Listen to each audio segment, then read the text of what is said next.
How's it going, everyone? I want to take you guys through some PlayStation 5 game news and updates. A pretty notable title that was exclusive to Nintendo Switch, Switch 2, and PC.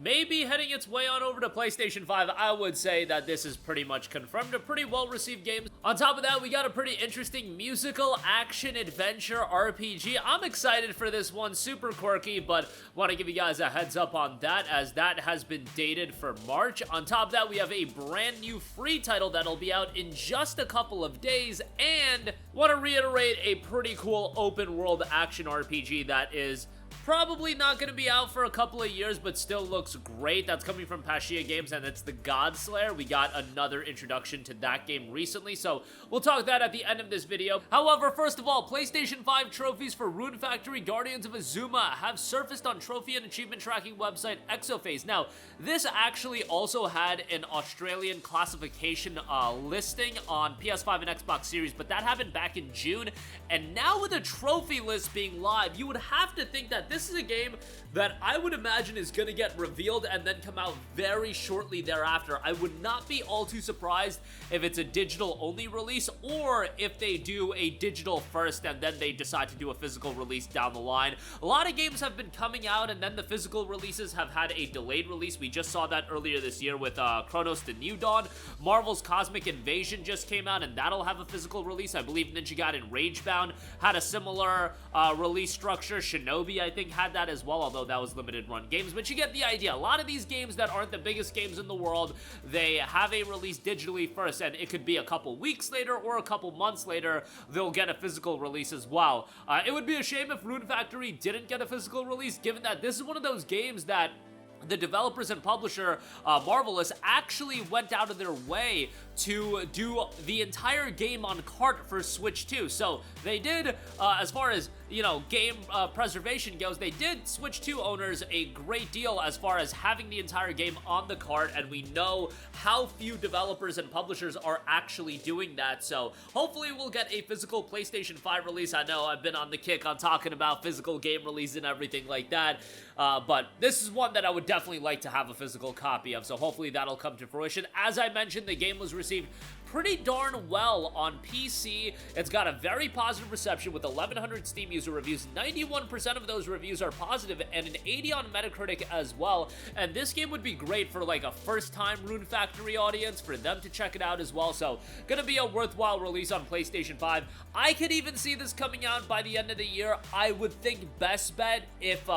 they wanted to time it out well, I would do an early January release. There's not a lot coming out at that window, and then on top of that, you know, there are some games coming out in the middle of January, but you'll at least have a couple of weeks where the new year comes in and you're one of the somewhat notable games that just come out. I don't know when they're planning on releasing this, but given that the trophy list is live, I would have to think it's coming up here very soon. So we'll see how that turns out. Moving on from that, A Strange Overlord launches March 26th. In the West, and this is a game that I think looks so quirky, but right up my alley in terms of its zaniness and whatnot. It's a musical action-adventure game, definitely not going to be for everyone. It's coming to PS5, PlayStation 4, Nintendo Switch, and PC, and it's coming from NIS America.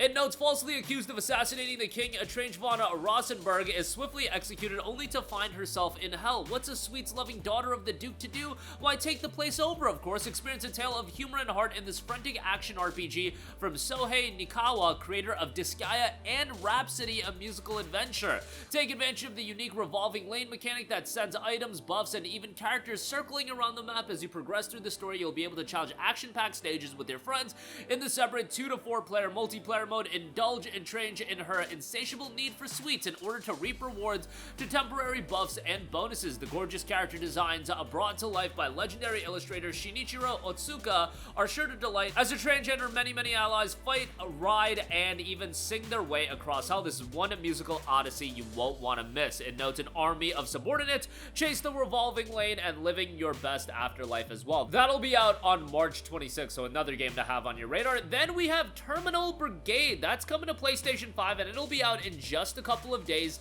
Now, this is a free-to-play title that has been out on PC and Steam going back to July of this year.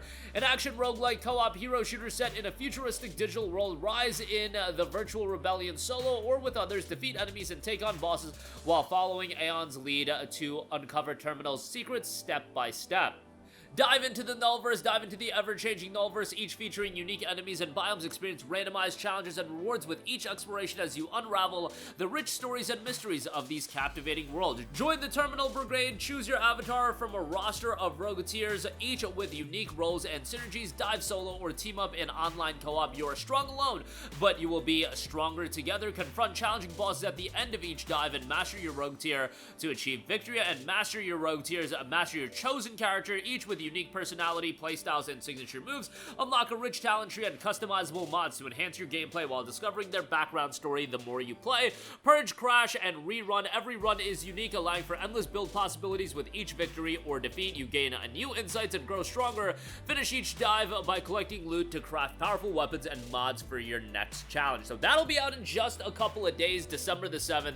You'll be able to check out the free-to-play action roguelike hero shooter there in Terminal Brigade. And lastly, I do want to give you guys another heads up on the Godslayer. This is a game coming from Pastia Games. There's a 9-minute gameplay demo that has been revealed as well that showcases a lot of the content and gameplay of the game. I think this is shaping up to be quite good. Now, we don't know when this is coming out. Given that it was revealed back in 2023, I would still say it's probably a year and a half away. I think 2027, like early 2027 is the best bet, and that would be probably a bit of wishful thinking at this point as well. It's an Eastern-inspired steampunk metropolis where gods known as Celestials reign with a divine fist, an open-world RPG where you are an Elementor who refuses to bow.